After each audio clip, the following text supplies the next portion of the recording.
नमस्कार दोस्तों, आज मैं आपको चैत्र पूर्णिमा पर सत्यनारायण व्रत की कथा सुनाने जा रही हूँ। प्रेम से बोलिए सत्यनारायण देव की जय हो।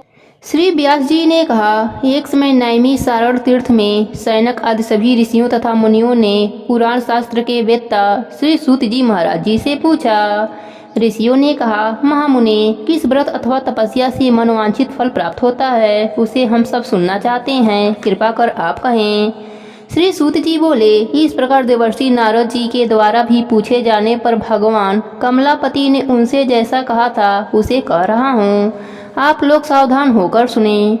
एक समय योगी नारद जी लोगों के कल्याण की कामना से विविध लोकों में भ्रमण करते हुए मृतलोक में आए और यहाँ उन्होंने अपने कर्म फल के अनुसार नाना योनियों में उत्पन्न सभी प्राणियों को अनेक प्रकार के क्लेश दुख भोगते हुए देखा तथा किस उपाय से इनके दुखों का सुनिश्चित रूप से नाश हो सकता है, ऐसा मन में विचार करके वह विष्णु लोक को गए। वहाँ 4 भुजाओं वाले शंख, चक्र, गदा, पद और वनमाला से विभूषित शुक्लबड़ भगवान नारायण का दर्शन कर उन देवादिदेव का स्तुति करने लगे। नारद जी बोले, हे बाड़ी और मन से परे स्वरूप वाले भक्तों की पीड़ा नष्ट करने वाले परमात्मा, आपको नमस्कार है। भगवान विष्णु ने कहा, महाभाग, आप किस प्रयोजन से यहाँ आए हैं, आपके मन में क्या है, कहिए, वह सब मैं आपको बताऊंगा। नारद जी बोले, प्रभु, मृतलोक में अपने पाप कर्मों के द्वारा विभिन्न योनियों में उत्पन्न सभी लोग बहुत प्रकार के कलेशों से दुखी हो रहे हैं। हे नाथ, किस लघु उपाय से उनके कष्टों का निवारण हो सकेगा? यदि आपके मेरे ऊपर कृपा हो तो यह सब मैं सुनना चाहता हूँ, उसे बताइए। भगवान बोले, हे वश्य, संसार के ऊपर अनुग्रह करने की इच्छा से आपने बहुत अच्छी बात पूछी है। जिस व्रत को करने से प्राणी मोह से मुक्त हो जाता है उसे आपको बताता हूँ, सुनो। हे वश्य, स्वर्ग और मृतलोक में दुर्लभ भगवान सत्यनारायण का एक महान पुण्य फल देने वाला व्रत है। आपके स्नेह के कारण इस समय मैं उसे कह रहा हूँ। अच्छी प्रकार विधि विधान से भगवान सत्यनारायण का व्रत करके मनुष्य शीघ्र ही सुख प्राप्त कर परलोक में मोक्ष पा सकता है। भगवान की ऐसी बाणी सुनकर नारद मुनि ने कहा, हे प्रभु, इस व्रत को करने का क्या फल है, इसका विधान क्या है, इस व्रत को किसने किया और कब करना चाहिए, यह सब विस्तार से बताइए। भगवान बोले, यह सत्यनारायण का व्रत दुख शोक आदि का शमन करने वाला, धन्य धान्य की वृद्धि कराने वाला, सौभाग्य और संतान देने वाला तथा सर्वत्र विजय प्रदान करने वाला है। जिस किसी भी दिन भक्ति और श्रद्धा से सम्मिलित होकर मनुष्य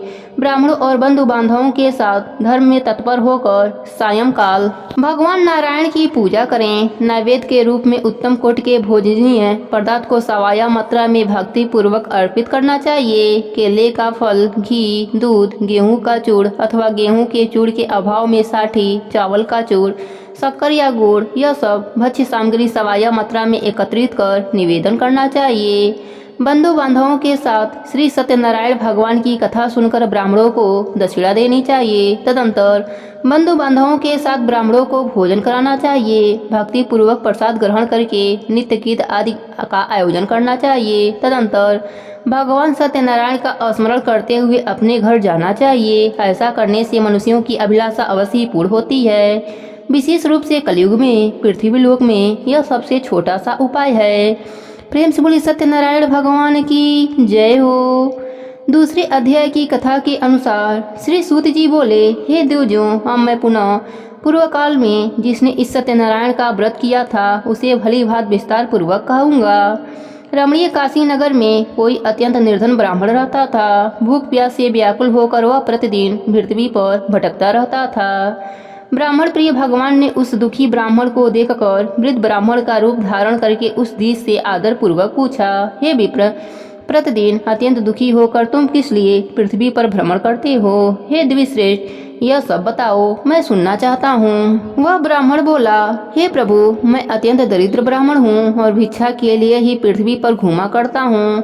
यदि मेरी इस दरिद्रता को दूर करने का आप कुछ उपाय जानते हो तो कृपा पूर्वक बतलाइए। वृद्ध ब्राह्मण ने कहा, हे ब्राह्मण देव, सत्यनारायण भगवान विष्णु अभिष्ट फल को देने वाले हैं। हे विप्र, तुम उनका उत्तम व्रत एवं पूजन करो, जिसे करने से मनुष्य सभी दुखों से मुक्त हो जाता है। और व्रत के विधान को भी ब्राह्मण से यत्न पूर्वक बताकर वृद्ध ब्राह्मण रूपी धारी भगवान सत्यनारायण वहीं पर अंतर ध्यान हो गए। वृद्ध ब्राह्मण ने जैसा कहा है उस व्रत को अच्छी प्रकार से वैसा ही करूंगा, यह सोचते हुए उस ब्राह्मण को रात में नींद नहीं आई। तदंतर प्रातःकाल उठकर सत्यनारायण का व्रत करूंगा, ऐसा संकल्प करके वह ब्राह्मण भिक्षा के लिए चल पड़ा। उस दिन ही ब्राह्मण को भिक्षा में बहुत सा धन प्राप्त हुआ। उसी धन से उसने बंधु बांधवों के साथ भगवान सत्यनारायण का व्रत किया। इस व्रत के प्रभाव से वह श्रेष्ठ ब्राह्मण सभी दुखों से मुक्त होकर समस्त संपत्तियों से संपन्न हो गया। उस दिन से लेकर प्रत्येक महीने उसने यह व्रत किया। इस प्रकार भगवान सत्यनारायण के इस व्रत को करके वह श्रेष्ठ ब्राह्मण सभी पापों से मुक्त हो गया और उसने दुर्लभ मोक्ष को प्राप्त कर लिया। हे विप्र, पृथ्वी पर जब भी कोई मनुष्य श्री सत्यनारायण का व्रत करेगा उसी समय उसके समस्त दुख नष्ट हो जाएंगे। हे ब्राह्मणों, इस प्रकार भगवान नारायण ने महात्मा नारद जी से जो कुछ कहा मैंने वह सब आप लोगों से कह दिया। आगे अब क्या कहूँ। ऋषियों ने कहा, हे मुने, इस पृथ्वी पर उस ब्राह्मण से सुने हुए इस व्रत को किसने किया, हम सब वह सुनना चाहते हैं। उस व्रत पर हमारी श्रद्धा हो रही है। श्री सूत जी बोले, मुनियों, पृथ्वी पर जिसने यह व्रत किया उसे आप लोग सुने। एक बार यह दिव्य श्रेष्ठ अपनी धन संपत्ति के अनुसार बंधु बांधवों तथा परिवारजनों के साथ व्रत करने के लिए उद्यत हुआ। इसी बीच एक लकड़ीहारा वहां आया और लकड़ी बाहर रखकर उस ब्राह्मण के घर गया। भूख प्यास से व्याकुल उस ब्राह्मण को व्रत करता हुआ देख प्रणाम करके उससे बोला, प्रभु, आप यह क्या कर रहे हैं? इसके करने से क्या फल की प्राप्ति होती है? विस्तार पूर्वक मुझसे कहिए। विप्र ने कहा, यह सत्यनारायण का व्रत है जो सभी मनोरथों को प्रदान करने वाला है। उसी के प्रभाव से मुझे यह सब महान धन्य धन आदि प्राप्त हुआ है। जल पीकर तथा प्रसाद ग्रहण करके वह नगर को चला गया। सत्यनारायण देव के लिए मन में ऐसा सोचने लगा कि आज लकड़ी बेचने से जो धन प्राप्त होगा उसी धन से भगवान सत्यनारायण का व्रत करूंगा। इस प्रकार मन से चिंतन करता हुआ लकड़ी को मस्तक पर रखकर उस सुंदर नगर में गया जहाँ पर धनी संपन्न लोग रहते थे। उस दिन उसने लकड़ी का दुगुना मूल्य प्राप्त किया। तदंतर प्रसन्न हृदय होकर वह पके हुए केले का फल, शर्करा, घी, दूध और गेहूं का चूर सवाया मात्रा में लेकर अपने घर गया। तत्पश्चात उसने अपने बांधवों को बुलाकर विधि विधान से भगवान सत्यनारायण का व्रत किया। उस व्रत के प्रभाव से वह पुत्र धन से संपन्न हो गया और इस लोक में अनेक सुखों को भोगकर अंत में सत्यपुरी वैकुंठ लोक को चला गया। प्रेम से बोले सत्यनारायण भगवान की जय हो। तीसरे अध्याय के कथा के अनुसार श्री सूत जी बोले, श्रेष्ठ मुनियों, मैं पुनः आगे की कथा कहूँगा, आप लोग सुने। प्राचीन काल में उल्माक मुख नामक एक राजा था। वह जितेंद्रिय, सत्यवादी तथा अत्यंत बुद्धिमान था। वह विद्वान राजा प्रतिदिन देवालय जाता और ब्राह्मणों को धन देकर संतुष्ट करता था। कमल के समान मुख वाली उसकी धर्मशील पत्नी विनय एवं सौंदर्य आदि गुणों से संपन्न तथा पतिपरायण थी। राजा एक दिन अपने धर्म पत्नी के साथ भद्रशिला नदी के तट पर श्री सत्यनारायण का व्रत कर रहा था। उसी समय व्यापार के लिए अनेक प्रकार की पुष्कल धनराशि से संपन्न एक साधु वणिक वहां आया। भद्रशिला नदी के तट पर नाव को स्थापित कर वह राजा के समीप गया और राजा को उस व्रत में दीक्षित देखकर विनय पूर्वक पूछने लगा। साधु ने कहा, राजन, आप भक्ति युक्त चित्त से यह क्या कर रहे हैं? कृपया वह सब बताइए, इस समय मैं सुनना चाहता हूँ। राजा बोले, हे साधु, पुत्र आदि की प्राप्ति की कामना से अपने बंधु बांधवों के साथ मैं अतुल तेज संपन्न भगवान विष्णु का व्रत एवं पूजन कर रहा हूँ। राजा की बात सुनकर साधु ने आदर पूर्वक कहा, राजन, विषय में आप मुझे सब कुछ विस्तार से बतलाइए। आपके कथना अनुसार मैं भी व्रत एवं पूजन करूँगा। मुझे भी संतत नहीं है, इससे अवश्य ही संतत की प्राप्ति होगी। ऐसा विचार कर वह व्यापार से निवृत्त हो आनंद पूर्वक अपने घर आया। उसने अपने भार्या से संतत प्रदान करने वाले इस सत्य व्रत को विस्तार पूर्वक बताया तथा जब मुझे संतत की प्राप्ति होगी तब मैं इस व्रत को करूँगा। इस प्रकार उस साधु ने अपने भार्या लीलावती से कहा। एक दिन उसकी लीलावती नाम की सती साध्वी भार्या पति के साथ आनंद चित्त से ऋतुकालीन धर्मचरायण में प्रविष्ट हुई और भगवान सत्यनारायण की कृपा से उसकी वह भार्या गर्भिणी हुई। 10वें महीने में उससे कन्या रत्न की उत्पत्ति हुई और वह शुक्ल पक्ष की चंद्रमा की भांति दिन प्रतिदिन बढ़ने लगी। उस कन्या का कलावती यह नाम रखा गया। इसके बाद एक दिन लीलावती ने अपने स्वामी से मधुर वाणी में कहा, आप पूर्वत में संकल्पित श्री सत्यनारायण के व्रत को क्यों नहीं कर रहे हैं? साधु बोला, प्रिय, इसके विवाह के समय करूंगा। इस प्रकार अपनी पत्नी को भली भांत आश्वस्त कर वह व्यापार करने के लिए नगर की ओर चला गया। इधर कन्या कलावती पिता के घर में बढ़ने लगी। तदंतर धर्मज्ञ साधु ने नगर में सखियों के साथ क्रीड़ा करती हुई अपनी कन्या को विवाह योग्य देखकर आपस में मंत्रणा करके कन्या के विवाह के लिए श्रेष्ठ वर का अवशेषण करो, ऐसा दूत से कहकर शीघ्र ही उसे भेज दिया। उसकी आज्ञा प्राप्त करके दूत कांचन नामक नगर में गया और वहां से एक वणिक का पुत्र लेकर आया। उस साधु ने उस वणिक के पुत्र को सुंदर और गुणों से संपन्न देखकर अपनी जात के लोगों तथा बंधु बांधवों के साथ संतुष्टित हो विधि विधान से वणिक पुत्रों के हाथ कन्या दान करा दिया। उस समय वह साधु वणिक दुर्भाग्यवश भगवान का वह उत्तम व्रत भूल गया। पूर्व संकल्प के अनुसार विवाह के समय में व्रत न करने के कारण भगवान उस पर रुष्ट हो गए। कुछ समय के पश्चात अपने व्यापार कर्म में कुशल व साधु वणिक काल की प्रेरणा से अपने दामाद के साथ व्यापार करने के लिए समुद्र के समीप स्थित रत्नसारपुर नामक सुंदर नगर में गया और अपने श्री संपन्न दामाद के साथ वहां व्यापार करने लगा। तदंतर वह दोनों राजा चंद्रकेतु के रमणी उस नगर में गए। उसी समय भगवान सत्यनारायण ने उसे भ्रष्ट प्रतिज्ञा देखकर उसे दारुद कठिन और महान दुख प्राप्त होगा यह श्राप दे दिया। एक दिन एक चोर राजा चंद्रकेतु के धन को चुराकर वहीं आया जहां दोनों वणिक स्थिर थे। वह अपने पीछे दौड़ते हुए दूतों को देखकर भयचित से धन वहीं छोड़कर शीघ्र ही छिप गया। इसके बाद राजा के दूत वहां आ गए जहां वह साधु वणिक था। वह राजा के धन को देखकर दूत उन दोनों वणिक पुत्रों को बांध कर ले आए और हर्षपूर्वक दौड़ते हुए राजा से बोले, प्रभु, हम दो चोर पकड़ लाए हैं, इन्हें देखकर आप आज्ञा दें। राजा की आज्ञा से दोनों शीघ्र ही दृढ़तापूर्वक बांधकर बिना विचार किए महान कारागार में डाल दिए गए। भगवान सत्यदेव की माया से किसी ने उन दोनों की बात नहीं सुनी और राजा चंद्रकेतु ने उन दोनों का धन भी छीन लिया। भगवान के श्राप से वणिक के घर में उसकी भार्या भी अत्यंत दुखित हो गई और उसके घर में सारा का सारा जो धन था वह चोर चुरा ले गए। लीलावती शारीरिक तथा मानसिक पीड़ाओं से युक्त भूख और प्यास से दुखी होकर अन्न की चिंता से दर दर भटकने लगी। कलावती कन्या भी भोजन के लिए इधर उधर प्रतिदिन घूमने लगी। एक दिन क्षुधा से पीड़ित हो कलावती एक ब्राह्मण के घर गई। वहां जाकर उसने श्री सत्यनारायण के व्रत पूजन को देखा। वहां बैठकर उसने कथा सुनी और वरदान मांगा। तदंतर प्रसाद ग्रहण करके वह कुछ रात होने पर घर गई। माता लीलावती ने कलावती कन्या से प्रेम पूर्वक पूछा, पुत्री, रात में तू कहाँ रुक गई थी? तुम्हारे मन में क्या है? कलावती कन्या ने तुरंत माता से कहा, माँ, मैंने एक ब्राह्मण के घर में मनोरथ प्रदान करने वाला व्रत देखा है। कन्या की उस बात को सुनकर वह वणिक की भार्या व्रत करने को उद्यत हुई और प्रसन्न मन से उस साध्वी ने बंधु बांधवों के साथ भगवान श्री सत्यनारायण का व्रत किया तथा इस प्रकार प्रार्थना की, हे प्रभु, आप हमारे पति एवं जमाता के अपराधों को क्षमा करें, वह दोनों अपने घर शीघ्र आ जाएं। इस पर से भगवान सत्यनारायण पुनः संतुष्ट हो गए तथा उन्होंने नृपश्रेष्ठ चंद्रकेतु को सपना दिखाया और सपने में कहा, नृपश्रेष्ठ, प्रातः काल दोनों वणिक को छोड़ दो और वह सारा धन भी दे दो जो तुमने उनसे इस समय ले लिया है, अन्यथा राज्य, धन एवं पुत्र सहित तुम्हारा सर्वनाश कर दूंगा। राजा से सपने में ऐसा कहकर भगवान सत्यनारायण अंतर ध्यान हो गए।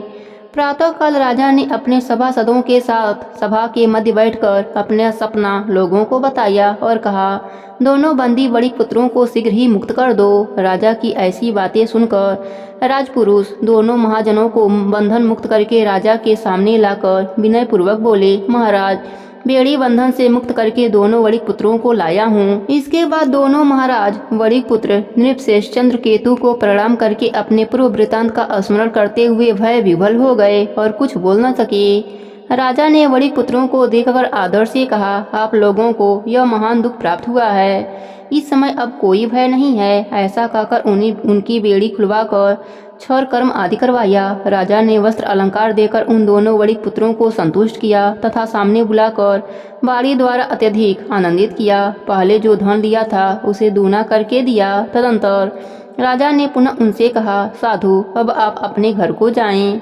राजा को प्रणाम करके आपकी कृपा से हम जा रहे हैं, ऐसा कहकर उन दोनों महावैश्यों ने अपने घर की ओर प्रस्थान किया।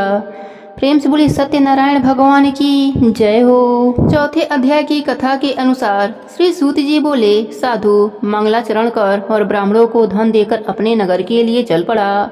साधु के कुछ दूर जाने पर भगवान सत्यनारायण की उसकी सत्यता की परीक्षा के विषय में जिज्ञासा हुई। साधु, तुम्हारी नाव में क्या भरा है?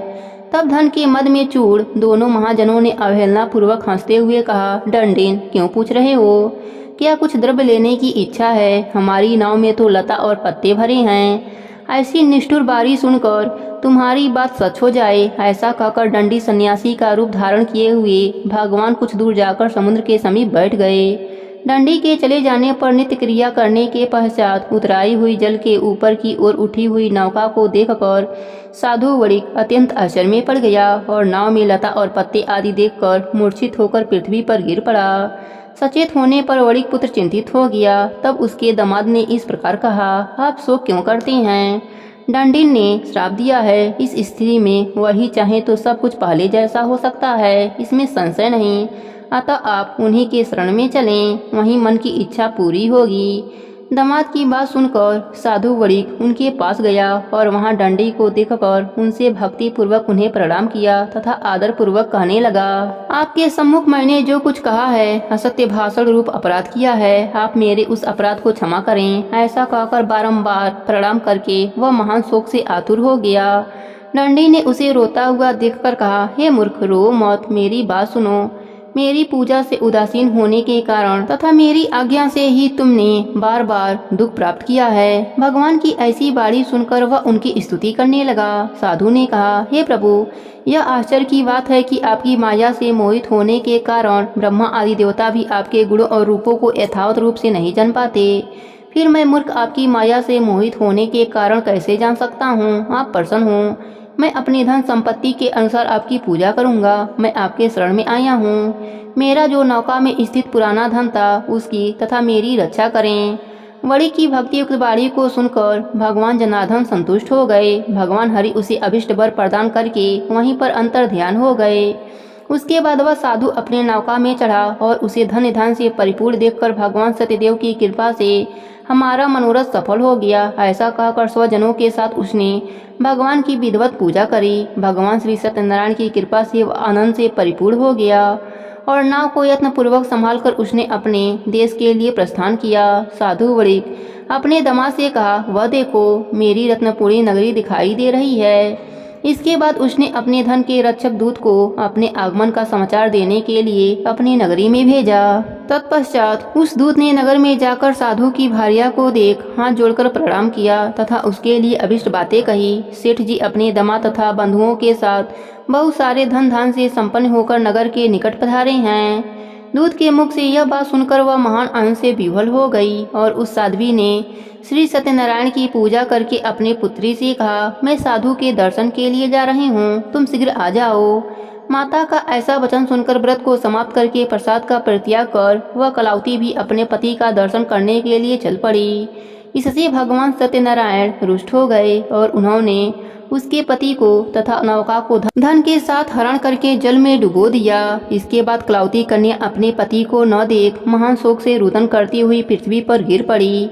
नाव का अदर्शन तथा कलावती को अत्यंत दुखी देख भयभीत मन से साधु ने सोचा, यह क्या आश्चर्य हो गया।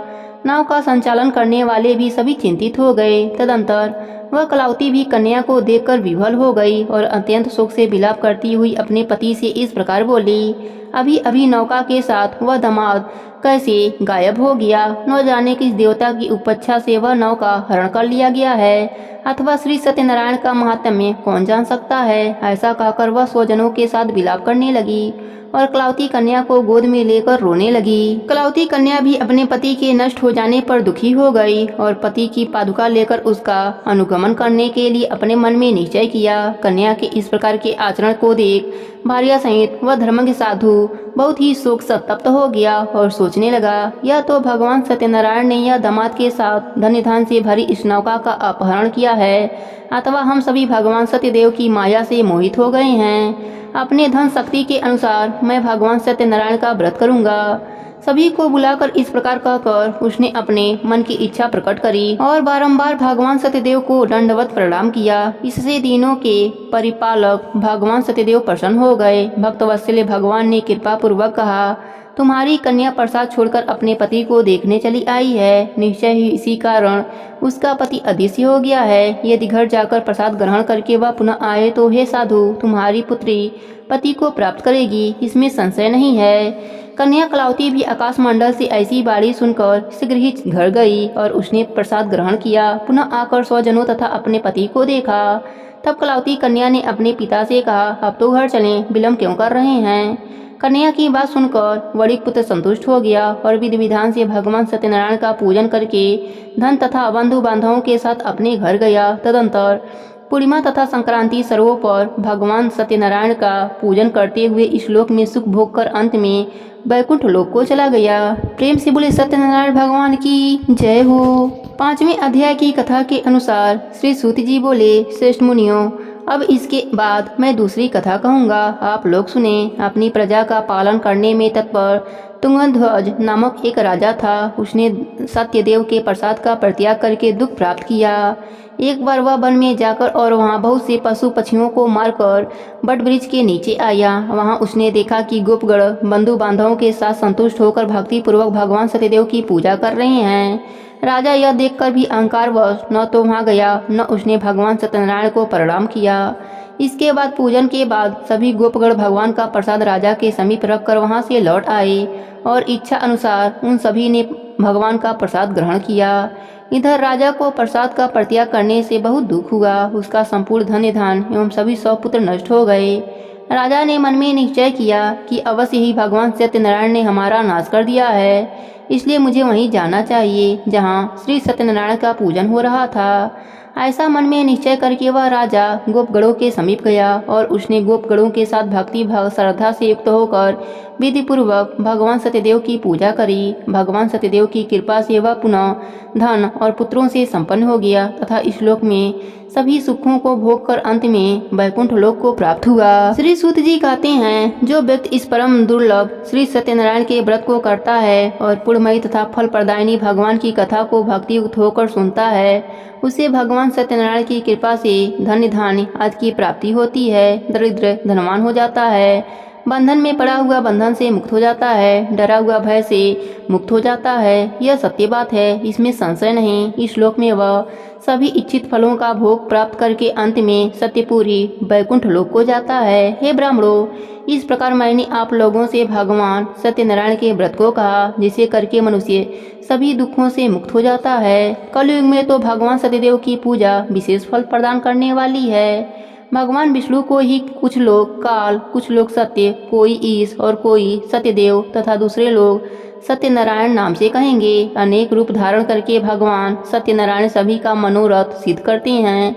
कलयुग में सनातन भगवान विष्णु ही सत्यव्रत रूप धारण करके सभी का मनोरथ पूर्ण करने वाले होंगे। हे श्रेष्ठ मुनियों, जो व्यक्ति नित्य भगवान सत्यनारायण की इस व्रत कथा को पढ़ता या सुनता है, भगवान सत्यनारायण की कृपा से उसके सभी पाप नष्ट हो जाते हैं। हे मुनीश्वरों, पूर्व काल में जिन लोगों ने भगवान सत्यनारायण का व्रत किया था, उनके अगले जन्म का वृतांत कहता हूँ, आप लोग सुने। महान प्रज्ञा संपन्न सतानंद नाम के ब्राह्मण सत्यनारायण का व्रत करने के प्रभाव से दूसरे जन्म में सुदामा नामक ब्राह्मण हुए और उस जन्म में भगवान कृष्ण का ध्यान करके उन्होंने मोक्ष प्राप्त कर लिया। लकड़िहारा बिल्व गुहों का राजा हुआ और अगले जन्म में उसने भगवान श्री राम की सेवा करके मोक्ष प्राप्त किया। महाराज उल्कामुख दूसरे जन्म में राजा दशरथ हुए, जिन्होंने श्री रंगनाथ की पूजा करके अंत में वैकुंठ प्राप्त किया। इसी प्रकार धार्मिक और सत्यव्रती साधु पिछले जन्म के सत्यव्रत के प्रभाव से दूसरे जन्म में मोरध्वज नाम का राजा हुआ। उसने आरे से चीरकर अपने पुत्र की आदि ध्येय भगवान विष्णु को अर्पित कर मोक्ष प्राप्त किया। महाराज तुंगध्वज जन्म जन्मांतर में स्वयंभू मनु हुए और भगवत संबंधी संपूर्ण कार्यों का अनुष्ठान करके वैकुंठ लोक को प्राप्त हुए। जो गोपगण थे वे सब जन्मांतर में ब्रजमंडल में निवास करने वाले गोप हुए और सभी राक्षसों का संहार करके उन्होंने भी भगवान का शाश्वत धाम गोलोक प्राप्त किया। प्रेम से बोलिए श्री सत्यनारायण भगवान की जय हो, विष्णु भगवान की जय हो।